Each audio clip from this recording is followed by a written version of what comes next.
Global paramedical skill development centre में दाखिले जारी है। इस इंस्टीट्यूट में कोर्स है DMLT, dialysis technology, GNMA, OT assistant, sanitary inspector का। महाराष्ट्र पैरामेडिकल काउंसिल का रजिस्ट्रेशन की सहूलत 10 के बाद 2 साल डिप्लोमा करने पर बीएससी में दाखिला मिलेगा। इन कोर्सेज में दाखिले जल्द लेकर एक कामयाब मुस्तकबिल की सिमत कदम बढ़ाए। Global paramedical skill development centre, Maltekdi road, Ubaid residency, Nanded. मैं आपको बताना चाहता हूं कि किसी कौम की तामीर या उसका लेवल कैसे मेजर किया जाता है। कोई कम्युनिटी हो, कौम हो, समुदाय हो, संप्रदाय हो,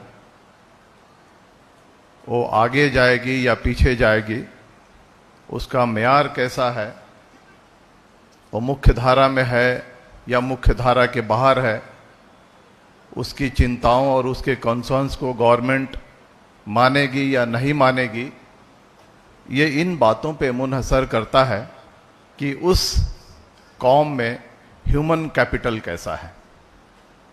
ह्यूमन कैपिटल का मतलब आप समझते हैं कि human capital and at the same time quality of human capital. आपके यहाँ पे ग्रेजुएट कितने हैं, आपके यहाँ पे पोस्ट ग्रेजुएट कितने हैं, आपके कौम में अच्छे इंजीनियर्स, अच्छे डॉक्टर्स कितने हैं, कितने साइंटिस्ट हैं, कितने अच्छे पॉलिटिशियंस हैं, कितने एमपीज हैं, कितने एमएलएज हैं, कितने मिनिस्टर्स हैं, कितने सोशल साइंटिस्ट हैं, कितने सोशल वर्कर्स हैं और कितने सोशल और पॉलिटिकल एक्टिविस्ट हैं। इन बातों पे मुनहसर करता है कि आपकी कौम आगे जाएगी या पीछे जाएगी। दोस्तों, कुछ दिन पहले सच्चर कमेटी की रिपोर्ट आई थी 2006-2007 में। उसके बाद रंगनाथ मिश्रा कमीशन की भी रिपोर्ट आई 2007 में। और इन रिपोर्ट्स के जब 10 साल पूरे हो गए तो मैंने एक किताब लिखी थी, denial and deprivation, Indian Muslims after the Sachar committee and Ranganath Mishra commission reports. ये दिल्ली में 2019 में फरवरी के महीने में इसको रिलीज किया गया। और उस वक्त जफर महमूद साहब थे, शाह फैसल साहब थे, जो टॉप किए थे 2010 के यूपीएससी के एग्ज़ाम में। बाद में उन्होंने रिज़ाइन किया, फिर उन्होंने ज्वाइन भी किया। मनोज झा थे, उनके हाथों इसका रिलीज़ हुआ था। और बाद में इसको जो मुस्लिम्स हैं हिंदुस्तान में, एक डोमिनेंट मेजॉरिटी माइनॉरिटी है। तो इस किताब को देखते हुए रटलेज पब्लिकेशन ने इसको लंदन से भी पब्लिश किया। इसके कुछ आंकड़े आपके सामने मैं रखना चाहता हूं। –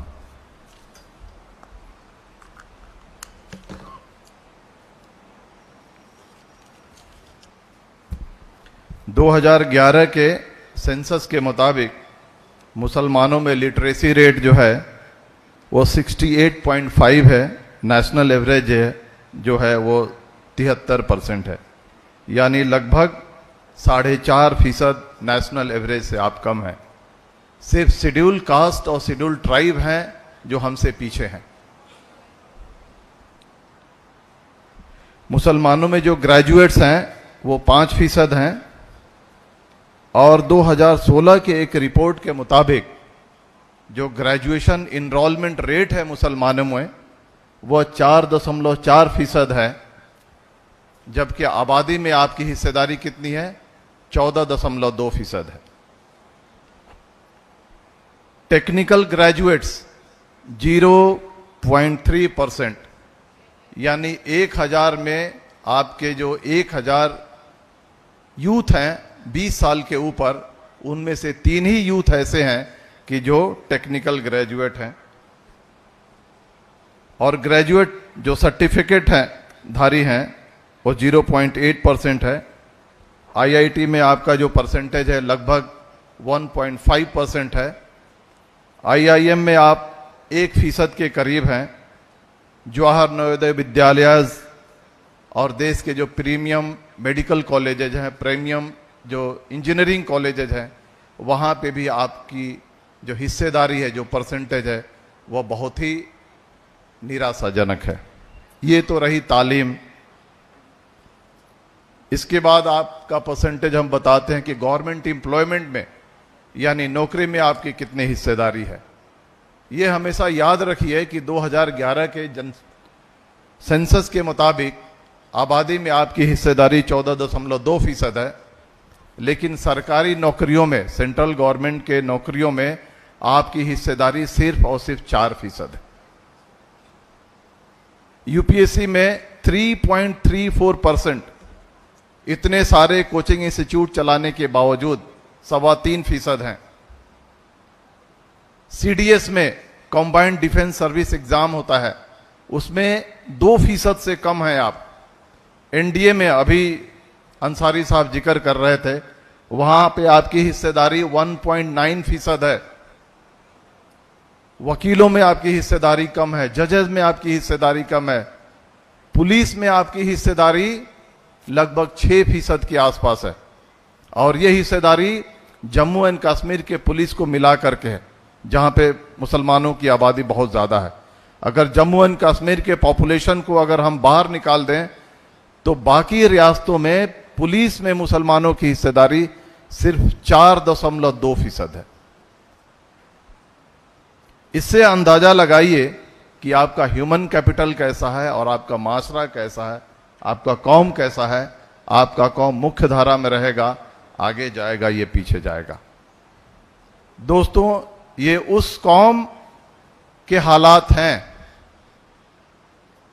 जिसके बारे में कहा जाता है, कुरान की पहली आयत जो नाजिल हुई थी सूरह अल अलक, उसका सूरह 1 से लेकर के 5 तक पहला सूरा उठ पढ़, उस कौम की ये हालात है। दोस्तों, आपको मैं बताना चाहता हूं कि 17वीं शताब्दी में यूरोप में स्टीम बनाया गया और स्टीम को किसी पुली से उसको जोड़ा गया, और जोड़ने के बाद जब वो एक ट्रैक पे चला तो स्टीम यानी स्टीम को एनर्जी में कन्वर्ट, मैकेनिकल एनर्जी में कन्वर्ट करके किसी गाड़ी को आगे बढ़ाया गया और उससे शुरू हुआ इंडस्ट्रियल रेवोल्यूशन। गाड़ियां बनी, इंडस्ट्रीज बने, पुलिस बने, सैफ्ट बने, इंडस्ट्रियल रिसर्च हुए, वर्कर्स बने, मैनेजर्स बने, इतने सारा रेवोल्यूशन हमारे सामने आ गया।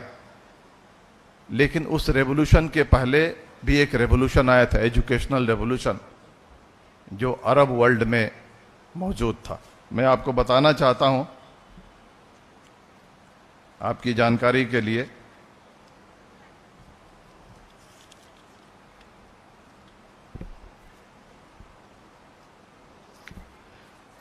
नौवीं और 10वीं शताब्दी में हजरत पाक सल्लल्लाहु अलैहि वसल्लम के वफात के 100-200 साल बाद की ये बात है। गल्फ कंट्रीज में जो एजुकेशन का जो हाल था, जो स्कॉलर्स और इंटेलेक्चुअल्स का जो हाल था, वो मैं आपको बताना चाहता हूं। Famous scholars Avicenna, mathematician Omar Khayyam, philosopher Al Kindi, Al Farabi, father of modern sociology Ibn Khaldun, physics, medicine, chemistry के इतने सारे विद्वान सब वहां से पैदा हुए और जिस फेथ और जिस मजहब को मानते हैं, और हमारा ये आज हाल है। हजरत पाक सल्लल्लाहु अलैहि वसल्लम ने कहा था कि अगर आपको चीन जाना पड़े तालीम हासिल करने के लिए तो आप वहां तक जाइए। अब आप अंदाजा लगाइए कि 570 से लेकर के 632 तक हजरत पाक सल्लल्लाहु अलैहि वसल्लम की जिंदगी थी, यानी 600 ईस्वी के आसपास। आज से कितने 100 साल पहले, 1300 साल पहले उन्होंने कहा था, जब किसी तरह का कोई ट्रांसपोर्टेशन सिस्टम नहीं था, जाने का रास्ता नहीं था, तब हजूर पाक सल्लल्लाहु अलैहि वसल्लम ने कहा था कि अगर आपको चीन जाना रहे तो जाइए और तालीम को हासिल कीजिए। क्यों कहा था? कि साइंटिफिक रेवोल्यूशन का सेंटर उस वक्त चीन हुआ करता था। मैग्नेट, प्रिंटिंग प्रेस और बाकी चीजों का इजाद उस वक्त चीन में हुआ था। और हुजूर पाक सल्लल्लाहु अलैहि वसल्लम का कहने का मकसद ये नहीं था कि तुम चीन जाओ और वहां पे जाकर के दीनी तालीम हासिल करो। उनके कहने का मकसद था कि तुम जाओ और जनरल मेन स्ट्रीम एजुकेशन हासिल करो, साइंटिफिक एजुकेशन हासिल करो, दुनिया के हर शोबे में एक्सेल करो और मेन स्ट्रीम में आकर के बाकी जो कौमें जो चीजें हासिल कर रही हैं उनसे तुम जद्दोजहद करो और उनसे कंधे से कंधा मिला करके तरक्की के रास्ते में आगे बढ़ो। तब जाकर के इतने सारे स्कॉलर्स जिनका मैंने नाम लिया, उनके वफात के 200-300 साल के बाद इतने सारे स्कॉलर्स पैदा हुए थे। दोस्तों, आपने जेठमलानी साहब का एक इंटरव्यू पढ़ा होगा कि गल्फ के एक स्कॉलर थे, जब उनका वफात हुआ तो उनका जब लाइब्रेरी शिफ्ट किया जा रहा था तो कई सौ ऊंटों पे उनकी किताबें लादी गई, तब जाकर के उनकी लाइब्रेरी को शिफ्ट किया गया। आप सर सैयद अहमद खान की सिर्फ एक कुर्बानी या एक देन अलीगढ़ मुस्लिम यूनिवर्सिटी को आप जानते हैं। आप ये नहीं जानते कि उनके पास कितनी बड़ी लाइब्रेरी थी।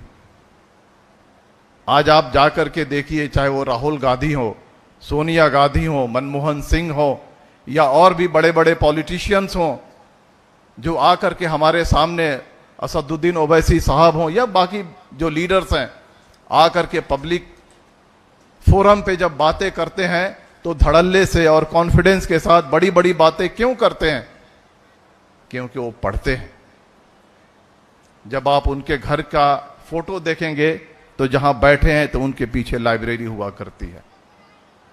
दोस्तों, डॉक्टर बाबा साहब अंबेडकर का जब 1956 में देहांत हुआ था और जब उनके लाइब्रेरी का जब ऑक्शन हुआ तो पता है कितने में बिका था उनकी किताबें? 2 लाख में किताबें बिकी थी। उस वक्त की 2 लाख आज लगभग 200 करोड़ के बराबर होंगी। इतनी किताबें डॉक्टर अंबेडकर ने पढ़ी थी, तब जाकर के हमारे सामने आज वो स्कॉलर और एक कौम के रहनुमा के तौर पर खड़े हैं।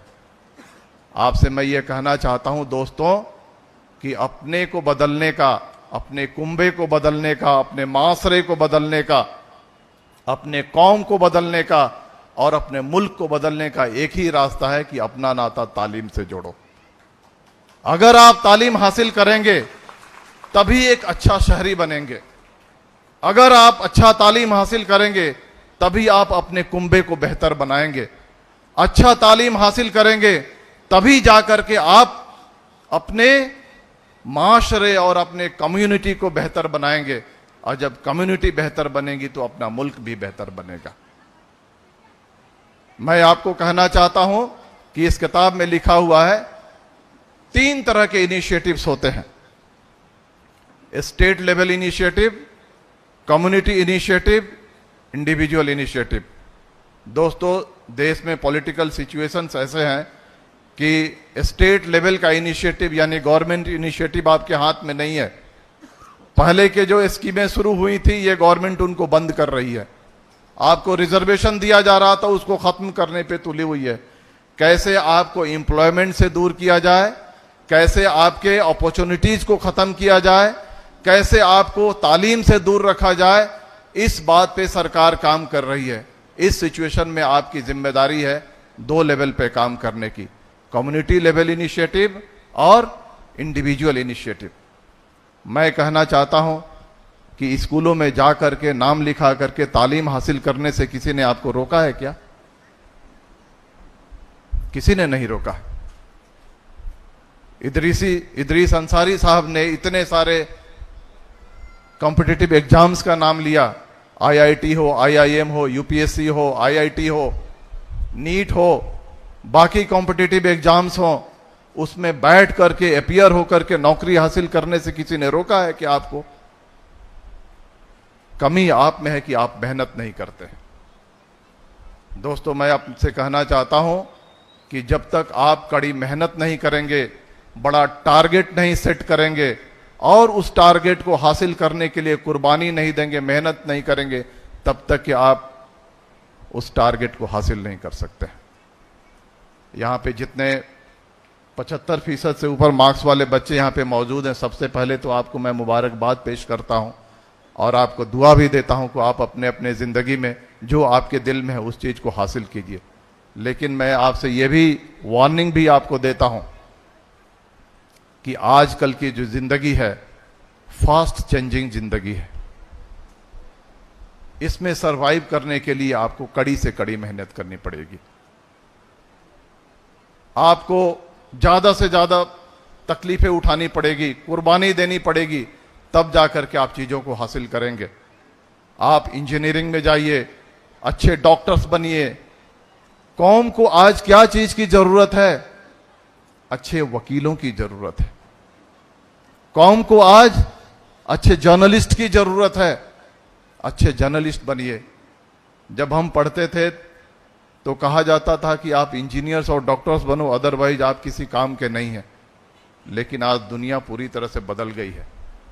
आप उर्दू में पोस्ट ग्रेजुएट कीजिए, हिंदी में पोस्ट ग्रेजुएट कीजिए, मराठी में पोस्ट ग्रेजुएट कीजिए, आप अरबी में पोस्ट ग्रेजुएट कीजिए, पर्शियन में पोस्ट ग्रेजुएट कीजिए और इंजीनियर और डॉक्टर से ज़्यादा पैसे आप कमाएंगे। आप नेट का एग्जाम देकर के प्रोफेसर बनिए। आपको पुणे और बॉम्बे में जाकर के नौकरी नहीं करनी पड़ेगी, आप नांदेड़ में रह करके नौकरी करेंगे, उनसे ज्यादा पैसे मिलेगा, घर के नजदीक रहेंगे और उनसे ज्यादा सोशल रिकॉग्निशन आपको मिलेगा। करियर गाइडेंस आप अच्छे तरीके से चुनिए। लेकिन एक बात मैं कहना चाहता हूं, सिर्फ मेहनत। जब तक आप मेहनत करेंगे आप सरवाइव करेंगे। मेहनत और कुर्बानी को छोड़ देंगे आप, सर्वाइवल आपका बंद हो जाएगा। आजकल बार बार कहा जाता है कि आप मुख्य धारा में आइए, मेन स्ट्रीम में आइए, और मुख्य धारा में और मेन स्ट्रीम में आने का वाहिद जरिया है कि आप तालीम को हासिल कीजिए। यहां पे ज्यादा बच्चियां और बहनें बैठी हुई हैं, यहां पे मुस्लिम यूथ भी बैठे हुए हैं। आपसे मैं कहना चाहता हूं कि आज से कम 25-26 साल पहले जब मैं पढ़ा करता था कॉलेजेज में, ऐसा की अजान हुई, किताब बंद, खाना खाने गए घर पे, खाना खाने के बाद मस्जिद गए, नमाज पढ़ी और वहां से आने के बाद सो गए। यानी घर से लेकर के मस्जिद और मस्जिद से लेकर के घर इतना ही टहलना हुआ करता था, लगभग 1.2 किलोमीटर। और सुबह में उठ करके फजर के 2 घंटा पहले मैं उठता था और वक्त कैसे देखता था? घड़ी नहीं थी, किसान का लड़का हूं, मामूली किसान का, बिहार का लड़का हूं। घड़ी कैसे देखता था? ये जो 3 तारे होते हैं ना, 3 तारों के पीछे एक 7-8 मीटर के पीछे एक तारा होता है। दक्षिण में खड़े होकर के उसकी सिमत में जाता था और तब तय करता था कि देर हुई है या फजर कितने देर के बाद होने वाली है, और मैं पढ़ता था।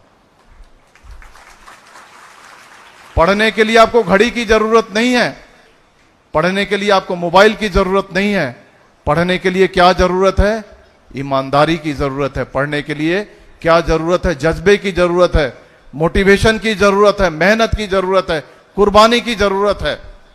कुर्बानी क्या चीज की? बहुत सारे बच्चे मूवीज देखने जाते हैं, नाच गाने देखने जाते हैं, शादियों में जाते हैं, इधर उधर वक्त बिताते हैं, चौक चौराहे पे बैठ करके गपशप करते हैं। इन सारी चीजों को आप तो तर्क कर दीजिए। मुस्लिम नौजवानों से अपील करना चाहता हूं और मुसलमानों से खास करके यहां से अपील करना चाहता हूं कि ऐसा के बाद आपकी गलियां सुनसान हो जानी चाहिए।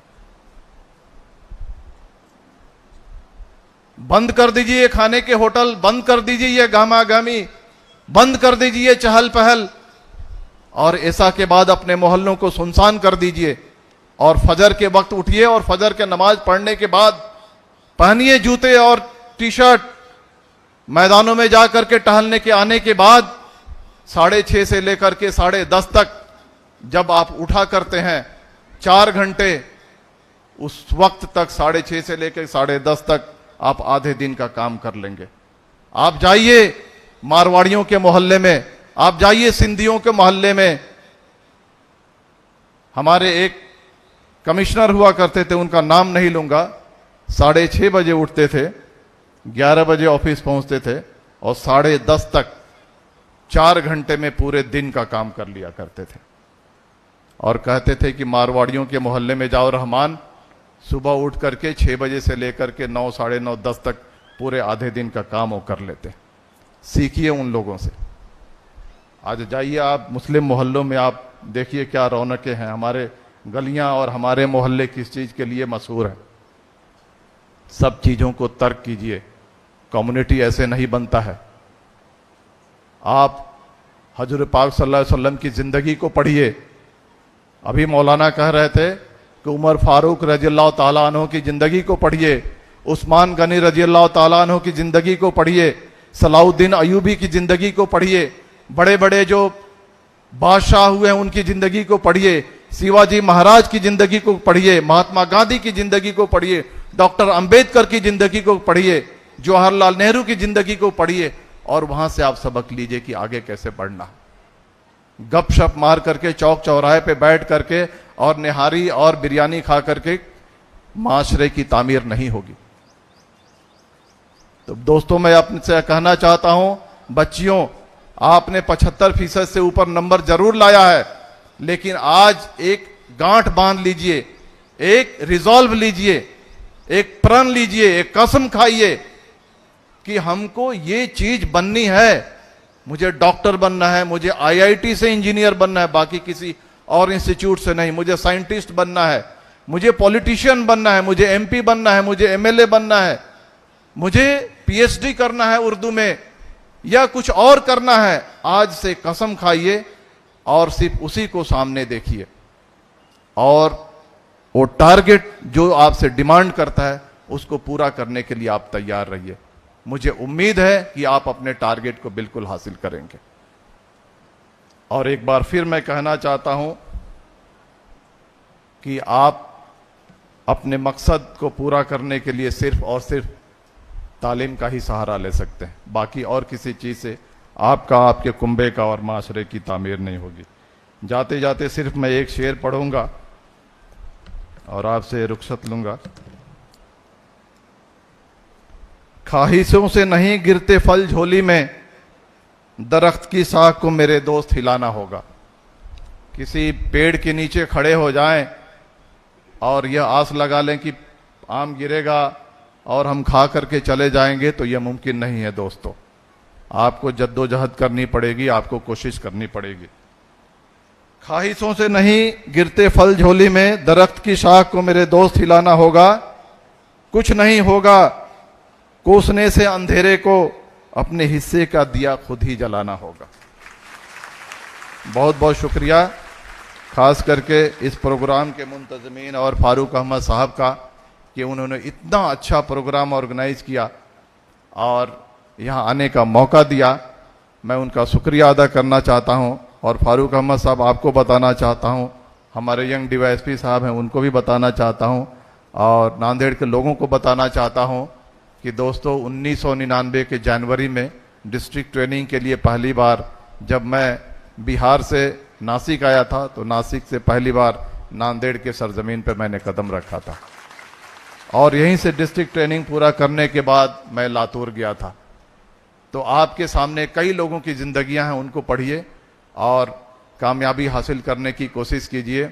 और आखिर में एक बात और मैं बताना चाहता हूं कि बच्चों, पहले के माँ बाप कुछ भी नहीं दिया करते थे, फिर भी हम लोगों ने कामयाबी हासिल की। आजकल के माँ बाप बहुत कुछ देते हैं, उनकी कदर कीजिए, उनका रेस्पेक्ट कीजिए। उनको शुगर की बीमारी मत दीजिए, उनको हार्ट की बीमारी मत दीजिए, उनको हाइपरटेंशन की बीमारी मत दीजिए। जो कहते हैं वही कीजिए, क्योंकि माँ और बाप, याद रखिए, भाई बहन भी नहीं बोल रहा हूं, माँ और बाप ही जिंदगी में ऐसे शख्सियत हैं जो चाहते हैं कि हमारा बेटा और हमारी बेटी हमसे ज्यादा तरक्की करे। बाकी ये भाई भी नहीं चाहता है कि हमारा भाई हमसे ज्यादा तरक्की करे, बहन भी नहीं चाहती है कि हमारा भाई हमसे ज्यादा तरक्की करे। सिर्फ इस जिंदगी में, इस धरती पर दो ही लोग हैं, माँ और बाप, जो चाहते हैं कि हमारा बेटा या हमारी बेटी हमसे ज्यादा तरक्की करे।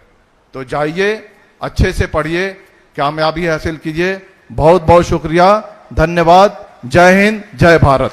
क्वींस डिजाइनर शोरूम में शादी ब्याह और ईद और दीगर त्योहारों के लिए नत नए डिजाइन के कराची सूट, पॉपलॉन, ब्राइडल सूट, लांचा, frock, gown, gharara suits, shirt shalwar, दुल्हन के सूट के अलावा दीगर फंक्शन के लिए बेहतरीन डिजाइन के सूट मुनासिब कीमतों में दस्तयाब है।